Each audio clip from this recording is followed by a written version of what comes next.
하루 만에 원숭이. 과감해진 소통법. 이재명 대표가 윤석열 대통령의 시정연설을 비판했습니다. 국민들을 원숭이로 여기냐라는 비판인데 하루 전까지 시정연설 당일날은 분위기가 좋았는데 오래가지 않았습니다. 안타깝게도 어제 시정연설은 매우 실망스러웠습니다. 국정기조 전환은 없었고 변명에 우리가 요구한 전환은 없었습니다. 병사 월급을 올리겠다고는 하셨는데 예산으로 보면 병사들 복지 예산을 삭감하겠다고 합니다. 국민들을 원숭이로 여기는 것은 아닌지 생각까지 들 정도였습니다. 신용하기, 이미테이션 쇼를 멈추십시오. 윤석열 대통령은 야당 국회의원들에게 악수 쇼핑, 악수 세례를 퍼부었습니다. 야당과 소통하려는 흉내를 내시느라 수고는 한 것 같은데 모조품이 진품, 명품이 될 수는 없습니다. 이미테이션이다. 모조품 얘기까지 나왔습니다. 국민들을 원숭이로 여기냐라고 한 겁니다. 박주민 의원은 야당 대표를 대통령이 먼저 호명한 것에 대해서도 진실성이 없다라고 평가 절하했습니다. 들어보시죠. 미리 좀 준비를 해오신 것 같긴 하더라고요. 근데 네네. 전반적으로 이제 그러면은 과거에 어떤 본인이 했던 이념을 우선시하고 정치를 실종시키고 야당을 매도하고 했던 부분에 대해서 좀 반성이라도 좀 있었으면 그런 행동에 가치가 좀 더 있어 보이고 진실성이 돋보였겠죠. 근데 그런 건 없었어요. 하지만 비명 의원들은 다른 목소리를 냈습니다. 이원욱 의원은 오히려 민주당을 비판했습니다. 신사협정까지 했고 대통령이 소통하려는 노력을 했는데 피켓을 입장 때 들은 것을 비판했는데요. 들어보시죠. 들여올겠지 이런 것들도 좀 저한테는 좀 아쉽다를 하는 느낌이었습니다. 민주당이 160석이 훨씬 넘는 과반 제1당으로서 대선에 들어오실 때 박수도 쳐주고 같이 뭐 이랬으면은 오히려 야 민주당은 진짜 변했다. 어떻게 저러지? 라고 하면서 주변 의원들은 또 이제 들은 바가 없다라고 얘기를 하고 적극적 지지자들, 개딸이라고 통칭되는 그런 사람들 입장에서는 굉장히 아주 뭐 박수치고 환호할 일이겠죠. 적극적 지지층들, 개딸들한테 이뻐 보이려고. 이원욱 의원은 김용민 의원이 윤 대통령과 악수하면서 이제 그만하라 물러나라라고 요구했다라는 이 주장에 대해서 주변 의원들한테 내가 들어봤는데 그런 얘기 들었다는 사람이 없다. 개딸한테 이뻐 보이려고 그런 것 같다라고 어쩌면 김용민 의원이 실제로는 대통령에게 그런 말을 못했으면서 개딸에게 이뻐 보이려고 SNS에서 마치 소위 센 척을 한 건 아니냐라는 식의 주장을 이원욱 의원은 했습니다. 이 이원욱 의원의 주장이 사실인지 아닌지 여부는 알 수 없지만 일단 개딸 강성 지지자들은 김용민 의원을 매우 칭찬하고 있다고 합니다. 칭찬이 쇄도. 역시 김용민, 언제나 최고. 개혁 요정 김용민. 시원하다 김용민 의원의 패기라고 강성 지지자들은 온라인 커뮤니티에서 김용민 의원에 대한 칭찬을 쇄도하고 있습니다.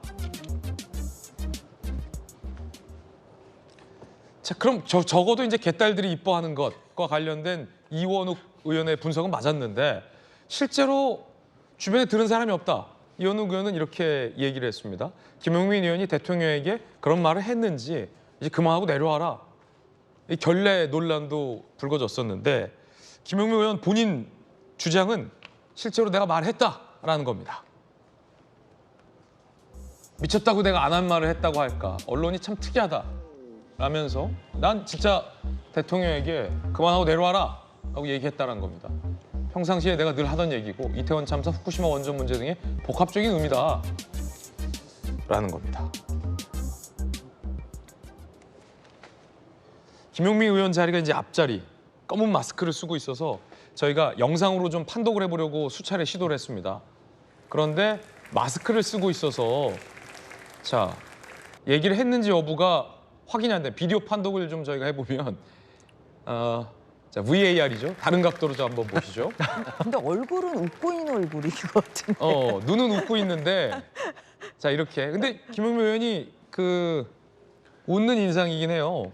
그래서 정확하게 뭔가 얘기를 했는지 여부가 특정이 안 됐는데 이제 대통령께서 한번 악수하고 갔다가 다시 좀 돌아오는 부분에서 김용민 의원이 무언가 얘기를 한 것 같기는 하고 근데 그게 과연 그만두라는 얘기인지 대통령 반응을 봐서는 몰라요. 하여튼 분위기는 좋아 보였는데 왜냐면 악수를 안 하고 문정부 의원 같은 경우는 에이 이러면서 악수 안 한 분도 계시니까 그거에 비해서 김용민 의원은 악수를 했단 말이죠. 전주혜 의원 자리가 혹시 어디예요? 김용민 의원이 여기였고 전주혜 저는 의원은 뒤쪽이라 이쪽에 네, 그러니까 김용민 국민의힘 의원 의원의 자리가 보이진 않죠. 뒤쪽이죠. 그런데 고함치지 않는 이상은 그날 박수를 또 계속 예. 국민의힘 의원들은 박수를 좀 치고 있는 상황이라 그리고 시끄럽잖아요, 안이.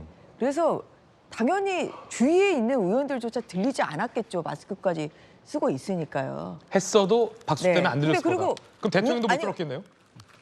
당연히 그렇지 않겠습니까? 거기다가 웃는 이렇게 옆에서 보면 약간 미소가 띄어진 얼굴이라 그런 상황에서 뭐 그만두셔야죠 얘기를 하면 그걸 농담으로 알아주지 그거를 누가 그렇게 진지한 표정으로 지금 얘기하는 것은 아니라 저는 뭐 당연히 그것을 뭐 주위 사람들은 듣기가 좀 어려운 상황이라는 생각이 듭니다. 그리고 또 그것을 김용민 의원이 굳이 페이스북에 올릴 필요가 있는지 그거는 개딸용으로밖에 안 보이고 또 그것을 또 환호하는 그러한 지지자들을 좀 볼 때 좀 이것은 민주당이 정말 안에서 앞으로 신사 협정을 맺어서 좀 더 성숙한 네. 모습을 보이기로 했는데 좀 그거와 상반되는 행동이라 씁쓸한 예. 생각이 듭니다. 김용민 의원은 대통령이 들으셨을 거다. 그 근거는 뒤에 있는 비서관 표정이 안 좋았다는데 뒤에는 지금 이진복 정무수석이 있어요. 그래서 이진복 정무수석 표정을 또 저희가 한번 비디오 판독해봤는데 이진복 수석 표정은 안 좋진 않아요. 네, 자, 좋아요. 저는 저 이진복 수석 뒤에 누가 비서관이 있었던 것 같은데 김용민 판독은 안 됩니다. 의원이 저는 두 가지를 의심할 수밖에 없다고 보는데 실제로 그 말을 했는지 안 했는지. 했겠죠. 안 하고서 했다고는 하진 않았을 것 같은데. 네. 그런데 아무튼 정황상으로 보면 그 국회의원들 299명, 298명이 저 모여 있는데 마스크 쓴 사람이 거의 없어요. 예. 그렇지 않습니까? 코로나 풀린 지가 언젠데 마스크를 저렇게 쓰고 있다는 것도 좀 정황상 좀 의심스럽고 표정이나 지금 전반적인 그 지금 움직임의 그 화면을 보면 대놓고 그만두라고 이야기할 정도의 분위기는 아닌 것으로 또 판단이 될 수도 있어요. 좀 아까 화면 분석을 하더라도 잘 안 나온다는 이야기도 그런데 그래서 저는 과연 했는지 안 했는지가 첫 번째 저는 의문이고 두 번째는 정말 자기는 자기만 알아듣게 정말 웅웅거리면서 했다가 나중에 페이스북에 공개한 거 아닙니까? 이게 마치 뭐 임금님기는 당나귀기라고 정말 소시민의 소심한 결단으로 그래 내가 한마디 해야지 하고 자기만 알아듣게 상대방 알아듣지도 못하게 했다가 이걸 했다고 또 떠버리는 거거든요. 물론 소심한 결단할 수도 있습니다. 차라리 그런 거에 보면 정의당 의원은 거기서 피켓 들고 했던 사람은 그래도 용기 있는 행동을 한 거예요. 제가 볼 때 눈살을 찌푸리게 하는 행동이었지만 어쨌든 그 사람 내놓고 한 거 아닙니까? 저 김용민 의원은 마스크 검은 마스크 쓰고 상대방이 도저히 알아듣지도 못하게 본인만 생각하는 그런 웅얼거림을 했을 것 같은데 그리고 그걸 바로 페이스북에 올린다? 누구 보라고 하는 겁니까? 제가 아까 박창대 의원이 이 최고위 회의에서 천공 이야기 하는 것도 개딸 지령을 받아서 하는 것 같은데 제가 지금 느끼기에 민주당의 모든 지금 정치인과 정치 지망생들은 개딸들 비유 맞추느라 정신이 없어요. 왜? 공천이 전쟁이 시작됐기 때문에 공천 전쟁에서는 무조건 개딸들 환심을 사는 게 최우선입니다. 저는 그런 맥락에서 김용민 의원이 굉장히 머리를 잘 쓴 것 같다는 생각이 들고 근데 그런 식의 행동을 하면 정치인으로서는 정말 이건 정치를 전반적으로 저하시키는 거죠. 그렇게 해서는 안 됩니다. 할 게 있으면 당당히 하든가 했으면 드러내지 말든가 소심 있게 임금 얘기는 당나귀라고 대나무밭에 했으면 조용히 막 많은 거지 나와가지고 떨었다고 자기 이야기합니까? 안 하잖아요. 참 제가 볼 때 이해 안 되는 행태입니다. 한미수 대변인. 홍익표 원내대표가 먼저 제안을 해서 대통령 시정연설 때나 여야 원내대표 교섭단체 연설 상임위 때 서로 뭐 야유나 고성을 하지 말자. 신사협정. 예, 피켓도 하지 말자로 제안한 거 저는 잘했다고 봅니다. 그렇게 해서 우리 민주당 의원들이 다 지켰어요. 지금 다 보셨지 않습니까? 일단 지금 저 뭐 여러 가지 작은 뭐 이렇게 화제거리가 되거나 이런 논란거리가 되는 부분 가지고 얘기를 하면은 지금 대통령께서 1년 7개월 동안 우리 민주당과 민주당 대표에게 정말 가혹할 정도로 하셨죠. 거기에 대한 것들은 다 사라져 버리는 겁니까? 그렇지 않습니다. 저는 민주당 의원들이 참 대단하다고 봅니다. 왜냐하면 정말 헌정사 처음으로 중앙 당사를 둬서 압수수색을 하고 국회 사무실을 압수수색하고 야당 대표를 그렇게 잡아가겠다고 죽이겠다고 해도 이번에 시정연설에서 모두 잘 들었습니다. 경청하고.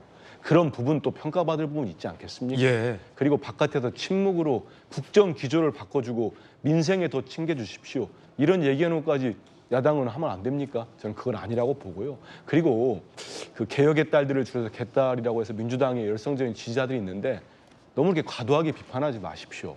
왜냐하면 그분들 다 생계도 있고 생업도 있지만 본인들 스스로 당비 내면서 당을 좋아하고 대표를 좋아하고 의원들을 좋아해서 일을 하는 겁니다. 지지하고. 아니 국민의힘에는 없습니까? 그렇게 얘기하면 지금이라도 평산 한번 내려가 보십시오. 전직 대통령 XX 하자. 차마 듣지 못할 얘기를 확성기로 아직도 틀고 있습니다. 저희들이 그 양반들 그렇게 그분들 욕합니까 지금? 경찰이 수사도 안 하잖아요. 그런 것들은 모두 자제돼야 되지만 저분들이 자기 지지자들 멋지다 잘하다 하는 게 그렇게 비판받을 일입니까? 저는 좀 여야 모두 당원들 가지고 지지자들 가지고 폄하하고 조롱하고 하는 거는 우리 당 내에도 그런 분들이 있는데 저는 그것도 바람직하지 않다고 봅니다. 그래서 좀 당당한 정치를 했으면 좋겠다 이런 말씀 드리겠습니다. 제가 예. 우리 한민수 대변인 말씀에 잠깐 반박을 하면 다 옳은 말씀이세요. 그러니까 평산 그 문재인 대통령 그 관자 사저 앞에서 욕설을 퍼붓는 건 정말 있어서는 안 되죠. 저희들은 다 정리했습니다. 경찰들도 그분들이 그래서 만약에 안 해. 법을 어기면 당연히 해야 되고요. 중요한 것은 또 태극기 부대들도 지금도 토요일마다 광장에 모여서 하는 걸로 알고 있습니다. 저희 당하고는 무관한 것이고 저희 당의 태극기 부대를 무시한다고 태극기 부대들은 저희들을 욕해요. 그런 정도로 결별을 해줘야 되는 겁니다. 그러니까 그런 극단적인 지지층들이 다 있을 수 있습니다. 그러나 그분들이 민주당을 휘둘고 민주당이 그들에게 포획당해가지고 그들에게 비유를 맞추려고 하는 것 자체를 제가 문제 제기하는 것이지 그런 사람들이 없다고 제가 이야기하는 게 아니라는 말씀을 드립니다. 예. 자, 그런가 하면 이제 대통령이 어쨌든 야당의 대표와 야당 의원들을 상대로 먼저 악수를 청한 것, 그리고 어제 한 카페에서 60명 국민들과 함께 이제 소통을 가진 것과 관련해서도 용산 안팎에서는 대통령의 소통법이 좀 달라졌다, 과감해졌다, 이런 분석도 나오고 있다라는 점도 함께 말씀드리겠습니다.